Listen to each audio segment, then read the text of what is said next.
오늘 우리가 읽은 이 본문의 말씀에 대한 제목은 수없이 하나님께 도와달라고 한 나는 하나님께 무엇을 약속했나? 그렇죠? 우리의 삶을 돌아볼 때 우리가 연약해져 있을 때 몸에 어떤 이상한 증상이 나타나서 어떤 건강의 문제 그리고 그 의학적인 그 건강을 체크하기 위해서 의학적인 어떤 진단 어떤 검사를 할 때 우리가 마음에 염려를 하죠. 그래서 그때 하나님 저에게 육신의 건강함을 하나님 허락해 주시옵소서. 하나님 또 우리가 경제적으로 어려움이 있을 때 하나님 이 경제적인 어려움을 이겨낼 수 있도록 하나님 도와주시옵소서. 이렇게 우리가 연약할 때마다 우리가 어떤 위기에 놓여 있을 때마다 우리는 수없이 하나님께 기도를 했죠. 어떤 기도를 합니까? 우리가 하나님 도와주세요. 하나님 도와주세요. 하나님께 도움을 구하는 그러한 기도를 많이 우리는 엄청나게 많이 수없이 많이 기도하며 삶을 살아왔다라는 거예요. 그런데 오늘 이 본문의 말씀에서 야곱도 그의 생애 속에서 특별히 형의 그 보복으로 인해서 그 두려움 가운데서 도망가는 그 피신하는 삶 속에서 이 야곱은 하나님께 자신이 입을 옷과 먹을 옷, 입을 옷과 그 먹을 수 있는 그런 음식들 그리고 내게 안전을 하나님께서 허락해 주시면 내가 하나님께서 내게 주신 그 모든 것 가운데 10분의 1을 하나님께 11조를 드리겠습니다 라고 하나님께 서원하지요. 오늘 우리가 이러한 말씀을 통해서 우리도 우리의 생애 가운데서 우리의 삶 가운데서 얼마나 많은 우리가 어려울 때마다 하나님께 도움을 구하며 삶을 살아왔습니까? 그런데 우리는 나 자신 그렇게 내가 하나님께 도움을 구할 때 나는 무엇을 하나님께 약속을 했는가? 무엇을 드리겠다라고 약속을 했는가 하는 것을 우리가 돌아보기를 원합니다. 오늘 본문 말씀에서 보게 되면 야곱은 이제 22절 말씀에서 조건부적인 그러한 약속을 하나님께 하지요. 바로 형의 위협으로부터 이제 목숨을 지키려고 집을 떠나서 이제 피신하는 삶에서 자신의 그 생명의 안전을 이제 보장해 주면 하나님께서 주신 그 모든 것 가운데 10분의 1을 반드시 하나님께 드리겠다라고 하는 것을 이제 약속을 하죠. 하나님께서 창세기에서 이 11조는 이 야곱이 하나님께 약속한 이 10분의 1, 이 11조, 이 11조는 창세기 14장에 보게 되면 이제 아브라함이 살렘, 오늘날의 예루살렘을 뜻하죠. 그 살렘 왕 멜기세덱에게 이제 11조를 드리는 것이 나옵니다. 창세기를 포함해서 구약에서 11조는 성전에서 드려지는 것으로 성전에서 봉사하는 레위인과 그리고 제사장 그리고 가난한 이들을 구제하는 것에 쓰여졌습니다.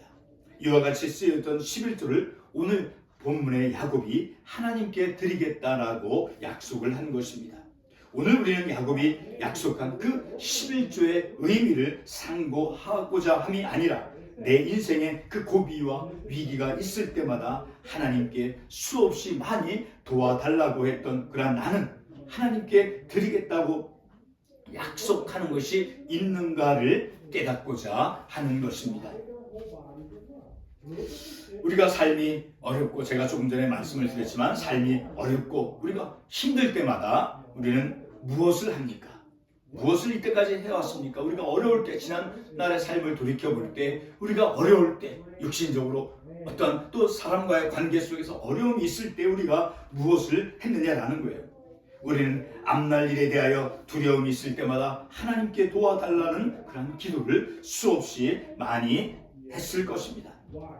마치 어린아이가 배가 고플 때나 몸이 편안하지 않을 때마다 자기를 돌보아주는 그 양육자에게 지체하지 않고 때로는 울음을 터뜨리며 불편함을 드러내는 것처럼 간구합니다. 성인이 된 우리도 어린아이가 그 배고픔을 참지 못해서 어머니를 향해 울음을 터뜨리는 것처럼 우리도 불안감을 줄이거나 그리고 배고픔을 아니면 문제 해결을 해결하기 위해서 하나님께 수없이 기도해 왔습니다. 배고픔이나 몸의 불편을 이제 어머니에게 호소하여 만족감과 그리고 편안함을 이제 얻고자 하는 그런 어린아이의 욕구처럼 성인이 된 우리에게도 그러한 동일한 영적인 욕구가 있지요. 우리의 지난 삶을 돌이켜볼 때 우리는 그러한 것을 확인해 볼 수 있습니다. 경제적 문제가 있을 때마다, 그리고 건강의 문제가 있을 때마다, 그리고 인간관계의 문제가 있을 때마다, 또는 병원에서 의학적인 검사를 할 때마다 우리가 취하는 태도가 무엇입니까? 본문 21절과 22절 말씀을 다시 한번 읽어보겠습니다. 하나님이 나와 함께 계셔서 내가 가는 이 길에서 나를 지키시고 먹을 떡과 그리고 입을 옷을 주시어 내가 평안히 아버지 집으로 돌아가게 하시오면, 자, 이런 간구를 야곱이 하는 그런 그의 삶의 현실이 어떠했습니까? 바로 형으로부터 도망간 피신 가는 그런 거친 길 위에서 하나님께 기도하고 있는 내용의 말씀입니다. 우리도 때로는 이런 방식의 기도를 해왔을 것입니다. 방금 읽은 이 말씀에서 야곱은 자신의 그 어려운 인생길에서 자신과 함께 있어서 기본적으로 필요한 먹을 것, 그리고 입을 것, 그리고 안전을 확보해 줄 것을 하나님께 요구하고 있습니다. 오늘 이 시간에 우리는 이와 같은 야곱의 그 요구를 하나님께 간구하는 그런 요구를 통해서 우리의 믿음의 모습이 본능적인 그 욕구 상태에 있는 유아와 같은 그런 수준인가, 아니면 받는 만큼 하나님께 되돌려주는 성숙한 신앙인가를 우리가 말씀을 통해서 깨닫고자 합니다. 첫 번째로 우리가 초점을 두는 것은 야곱의 믿음에는 하나님이 자신과 함께 주시고 있다라고 하는 그런 체험을 그가 하였다는 것이죠. 본문 앞부분의 16절의 말씀에 보게 되면 야곱이 잠이 깨어 이르되 여호와께서 과연 여기 계시거늘 내가 알지 못하였다. 비록 그가 아버지 집을 나와서 피신하는 그 삶 가운데서 이제 길 위에서 돌로 베개를 하며 유숙하는 그런 삶의 그의 현실 가운데서조차도 하나님께서 그에게 나타나셔서 꿈을 통해서 하나님이 함께하고 있다라는 것을 야곱이 체험을 하고 하나님이 함께하고 있다라는 것을 확신하는 그런 믿음을 그가 가졌다라는 것이죠. 이렇게 야곱의 그 믿음에는 하나님이 계시고 자신과 함께 계시고 그리고 하나님을 체험한 그런 믿음이 그에게 있었다라는 것이죠.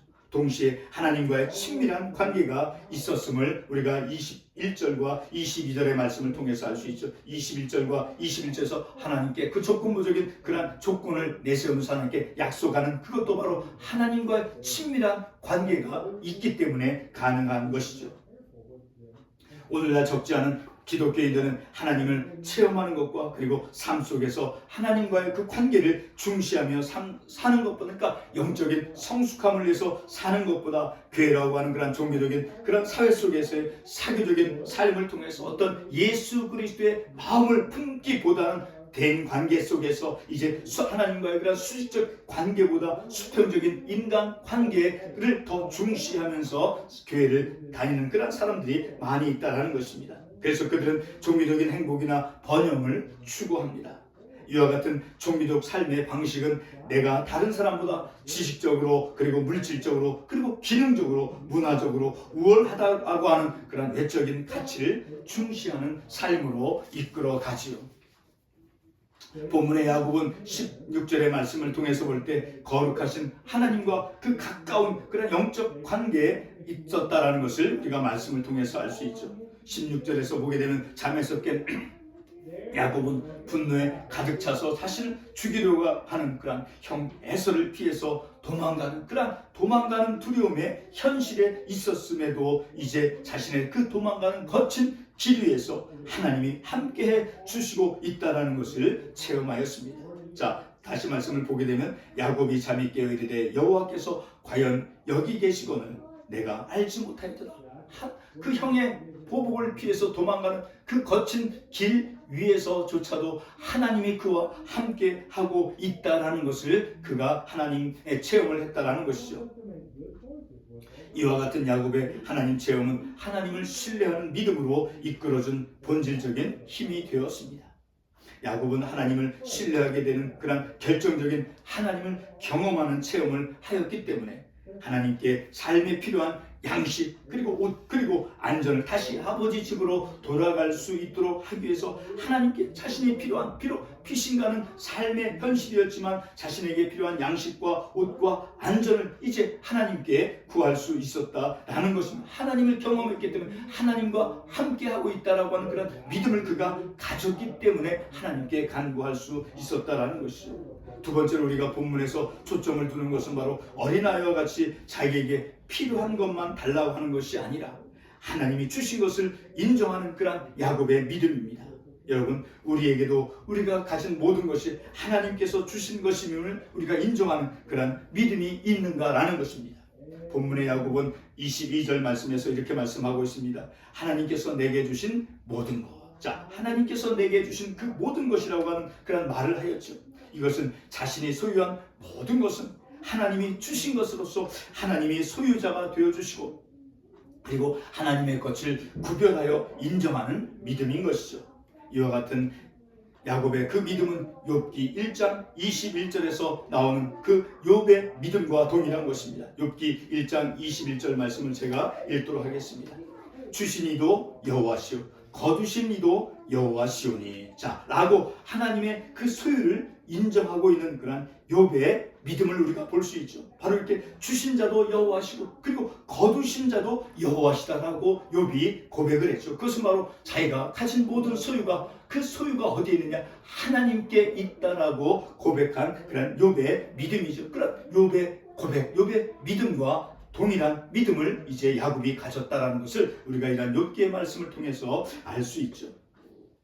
본문 22절 말씀에서 야곱은 자신이 가진 것의 그 소유가 하나님께 있음을 드러냈고 그리고 자신이 소유한 것이라도 다시금 하나님께 11조로 드리겠다라고 약속을 하였습니다. 곰곰이 저의 경우를 생각해 보았습니다. 삶이 어려울 때마다 그 삶의 어려움이 있을 때마다 그리고 몸의 건강에 이상 증상이 있을 때마다 하나님께 어린아이와 같이 먹여달라 그리고 도와달라고 수없이 간구를 했었죠. 어리석게도 수없이 많은 도움을 요청했지만 야곱처럼 하나님께 내 희생을 드려 하나님께 약속한 것이 없음을 깨닫습니다. 야곱은 형의 분노가 시작되기 전까지는 아버지의 집에서 형과 아버지를 속이며 아버지의 절대적인 복을 누리며 오직 자기만을 위하여 아버지의 복을 쟁취하며 삶을 살아왔습니다. 그러나 그에게 삶의 어려움 그 위기가 닥쳐왔을 때 야곱은 바뀌었습니다.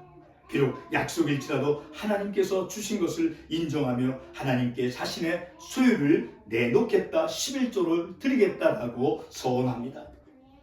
말씀을 맺도록 하겠습니다. 저와 여러분 인생에 문제가 있을 때마다 야곱처럼 하나님께 도와달라고 기도합니까?